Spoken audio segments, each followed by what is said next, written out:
Mhm. Commençons d'abord, Roberto. J'aimerais que tu me dises pourquoi c'était important de parler de ce thème-là pour toi. Ben, en fait, tu sais, il y a deux raisons, là, je pense, fondamentales par rapport à ça. C'est que il y a personne qui naît violent. On l'apprend. On l'apprend. Puis on Mhm. l'apprend où? Ben, on l'apprend dans notre éducation. Oui, avec nos parents, puis aussi avec les différents éducateurs qu'on va rencontrer dans notre vie. Mhm. Puis aussi avec les autres enfants, puis bon, les autres personnes qu'on va rencontrer dans notre vie, là. Mhm. Donc, on le devient. La deuxième des raisons, c'est que c'est la même chose aussi par rapport à la victimisation. C'est que on, on est éduqué, puis dans notre éducation, il y a des choses qui peuvent faire qu'on va être plus susceptible, qu'on va être plus à risque de se retrouver dans des relations dysfonctionnelles, de codépendance, voire violentes. Mhm. Donc, et ça aussi, ça se forge dans les bases de la personne, dans son enfance, puis aussi dans la relation avec les parents. Éduquer pour stopper la violence, c'est ça. C'est éduquer nos enfants, oui, pour pas qu'ils deviennent violents, mais aussi pour pas qu'ils deviennent victimes. Sortir de nos fonctionnements dysfonctionnels avec eux pour développer des relations saines avec eux. Saines et non violentes, bien sûr, mais saine aussi et non dans manipulation, comme la victime manipule, et non dans le sauveur. Les laisser vivre leur expérience. Je tiens à dire que le but, c'est vraiment pas de culpabiliser les parents. Non, ben non. On est responsable de ce qu'on va transmettre. Fait Mhm. qu'encore là, c'est pas de vouloir culpabiliser nos parents à nous. T'sais, c'est pas ça l'idée. Parce que mon père, il m'a éduqué de même, que j'éduque mon enfant de même. C'est ça. Ouais, non. Fait que c'est l'idée de, OK, qu'est-ce que je transmets, moi? Qu'est-ce que je porte? Qu'est-ce que je transmets? C'est quoi mes croyances un petit peu? Donc, paquet de choses comme ça on va regarder aujourd'hui là, pour donner de la prise. En tout cas, ce qu'on souhaite, je pense, c'est de vous, de vous aider à prendre conscience de ah ben oui, je fais ça. Pas pour se taper sa tête, pas pour se juger, en tout cas, nous, on n'est pas là pour vous juger, ça c'est clair, mais plus pour voir, ah ouais, ok, prendre conscience que c'est vrai, je fais ça, moi, comment je peux faire différemment? Puis avant même de comment je peux faire différemment, qu'est-ce qui fait que je fais ça?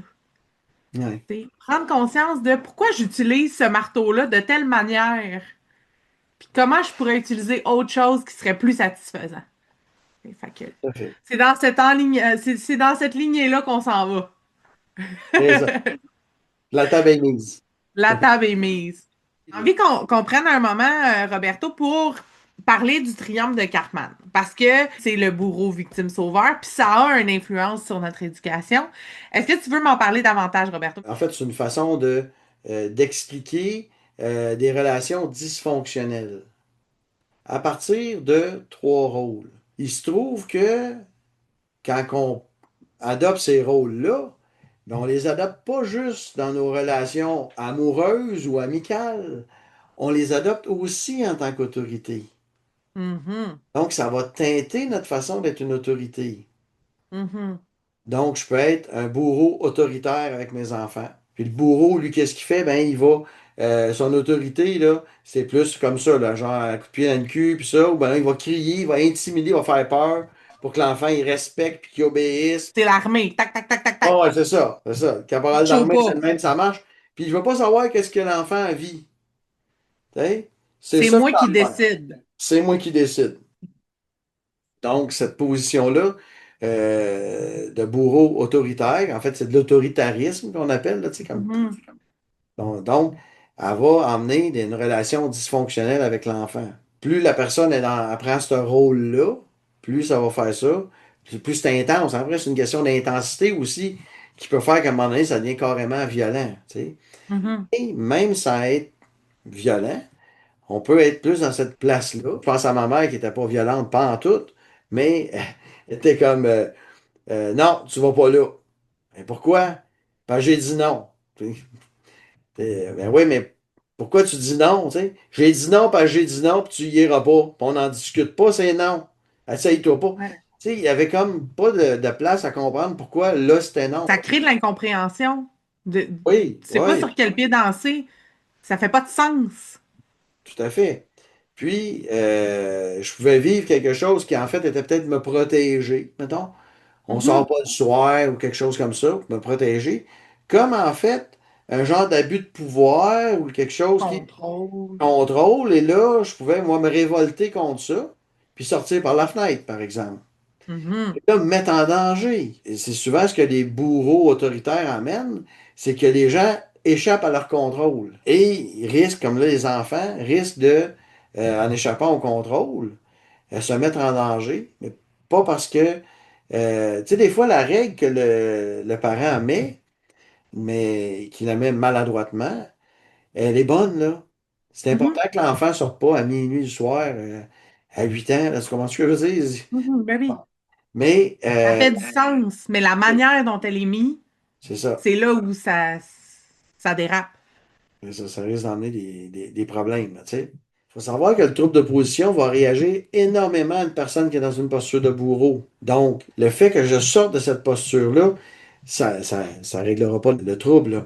Mais tu risques d'arrêter de l'alimenter. Le parent victime, lui, il donnera pas des ordres. Il va être complètement l'autre côté du balancier.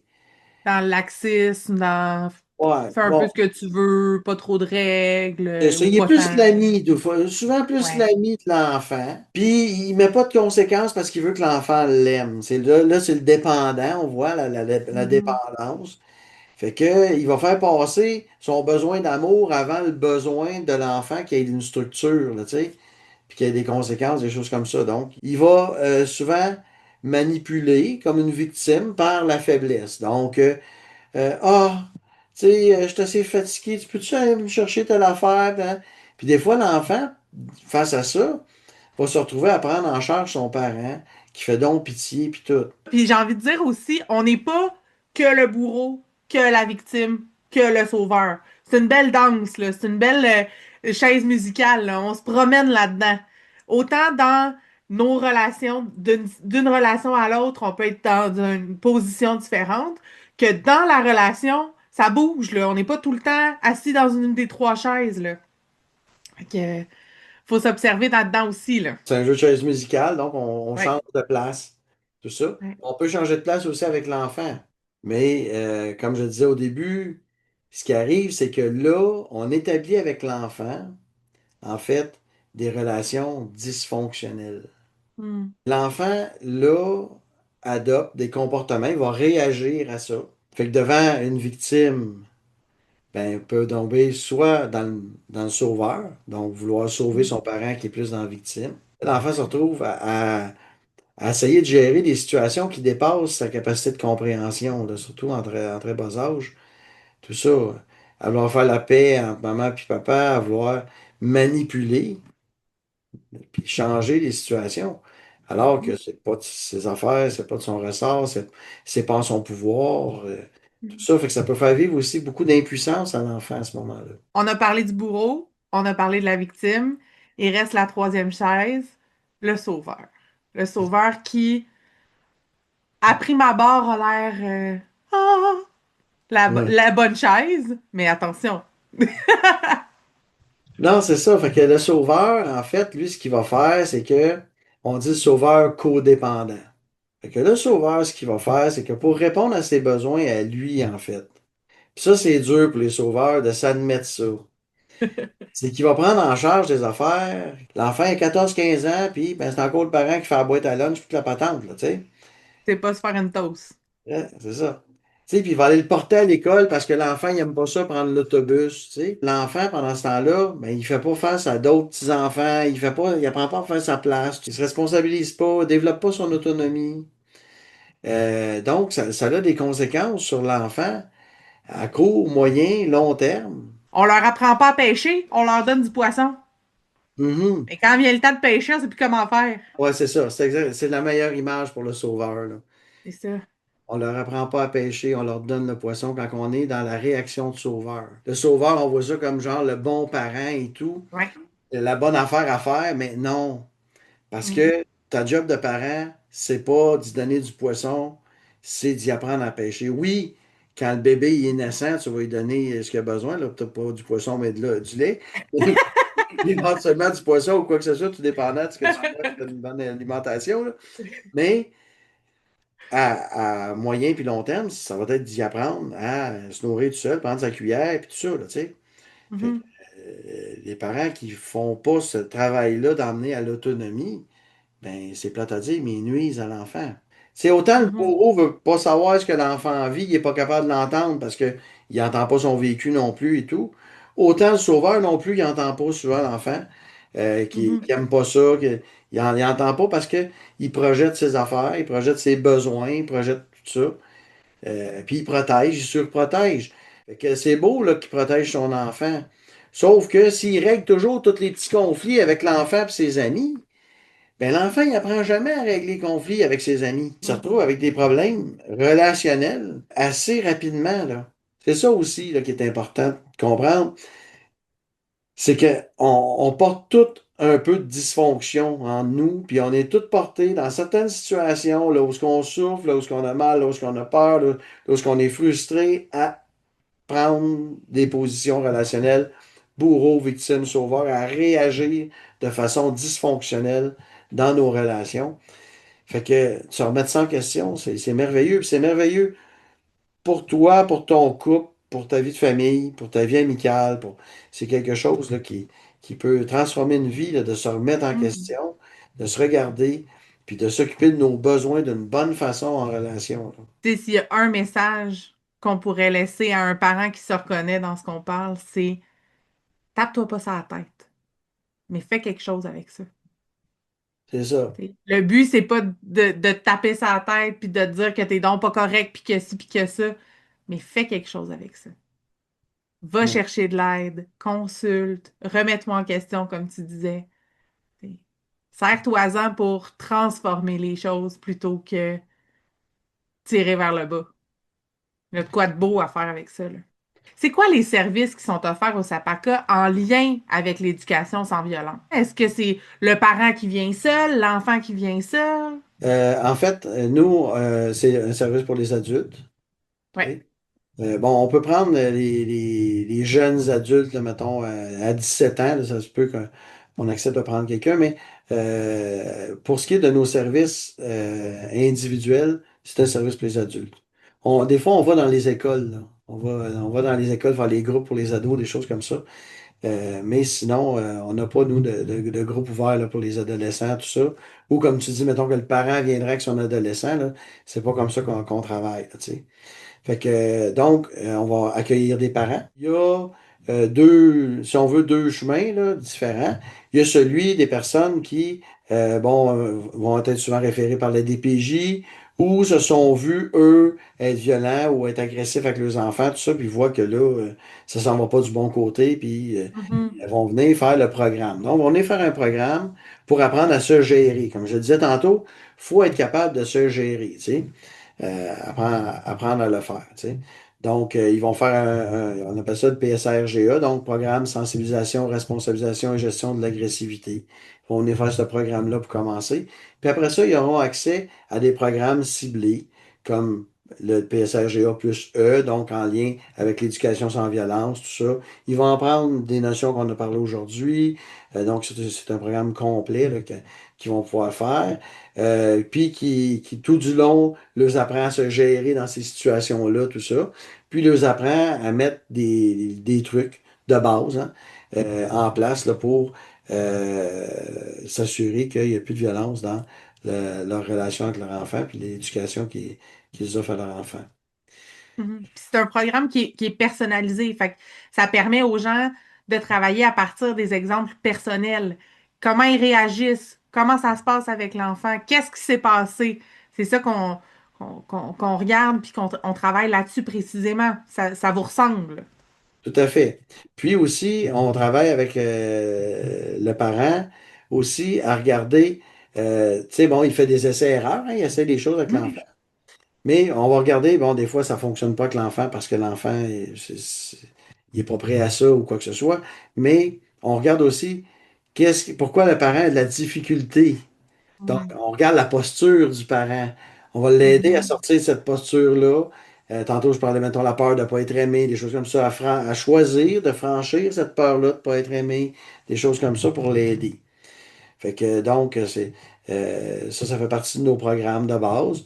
Les gens qui ont des problèmes là, au niveau de la violence et tout apprécient beaucoup d'aller plus loin. Ça sécurise aussi beaucoup la DPJ là, quand les gens font, parce que nous, c'est 11 rencontres, dans le programme de base. Et quand les gens font ces programmes-là, qui sont les programmes plus, donc le plus E, la DPJ, ça va les sécuriser que le parent s'engage dans une démarche comme celle-là. Parce qu'ils voient. Approfondi. Oui, c'est ça, il approfondit, il se remet en question dans sa posture. Puis aussi, ça l'aide parce que la DPJ aussi va lui donner des trucs, là. Sauf que le parent, quand il n'est pas dans une bonne posture d'autorité, quand il n'a pas fait cette remise en question-là, il y a bien de la difficulté à les mettre en place, les Mhm. choses qu'ils disent. Tu sais. Et malheureusement, ceux qui ne font pas le travail avec nous, des fois, ça va retarder là, dans leur démarche pour avoir leurs enfants. Tu sais, des fois, ils ont perdu la garde des enfants et tout parce que ils n'ont pas appris à gérer le véhicule là, en lien avec la posture d'autorité qu'ils adoptent là. Donc, Mhm. fait que ça, c'est pour le programme, quand les gens viennent faire un programme par rapport à la violence et tout. Au SAPACA, on a également un volet qui est sensibilisation. Ouais. Donc, on vise, nous, à aider les gens avant qu'ils arrivent à des réactions violentes et des choses comme ça.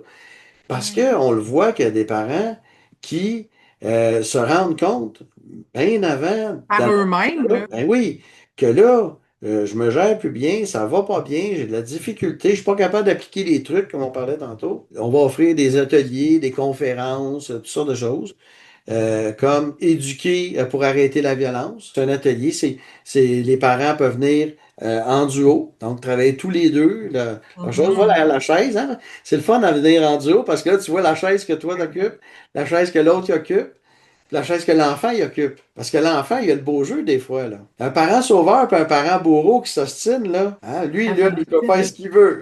Il peut faire ce qu'il veut parce que les autres se rentrent dedans. Mais lui, pendant ce temps-là, là, il y a le beau jeu, tu sais. Mais la personne peut venir aussi individuelle. Là. Le parent peut venir, un des deux parents peut venir. C'est toute une fin de semaine où est-ce que la personne va voir sa posture, va travailler sur ça, va apprendre quelques trucs. Puis, habituellement, ce que ça permet de faire, ça permet aux personnes là, de se réaligner. Tu sais. Fait que puisque c'est des personnes qui n'ont pas une énorme difficulté, comme dans le premier cas, ceux qui viennent faire le programme, ils ont d'énormes difficultés à gérer leur colère, leur agressivité. Là. Tu sais, ils ont besoin de travailler tout ça avant. Mais ces personnes-là qui viennent juste faire cet atelier-là, qui ont déjà une capacité de gérer, une capacité, donc avec quelques trucs, tout ça, en replaçant ça, sont capables après de reprendre les trucs de nous ou de d'autres places et là, de les Mhm. appliquer. Tu sais, Mhm. parce que là, ils ont trouvé la clé de pourquoi je ne suis pas capable de faire ci ou faire ça. Ils ont une clé qui, des fois, leur manquait. Et là, ils sont capables d'appliquer les trucs qui leur conviennent puis qui conviennent à leurs enfants. Mais ça reste du essai-erreur, on s'entend, là. Mhm. Fait que c'est pas tout Ouais. qui marche avec tous les enfants, puis bon, tout ça. Fait que on a à le travailler, là. Mais une fois qu'on est dans Mhm. une posture d'autorité bienveillante, on est dans une posture solide, ça sécurise l'enfant. Ça fait aussi que nos différentes interventions vont toujours dans une certaine direction. Et à un moment donné, veut pas, ça a des impacts, ça. Parce que c'est la constance, hein. Donc, l'enfant s'habitue à ça. Tu sais. Et aussi, l'enfant n'est pas violenté dans ça. Mhm.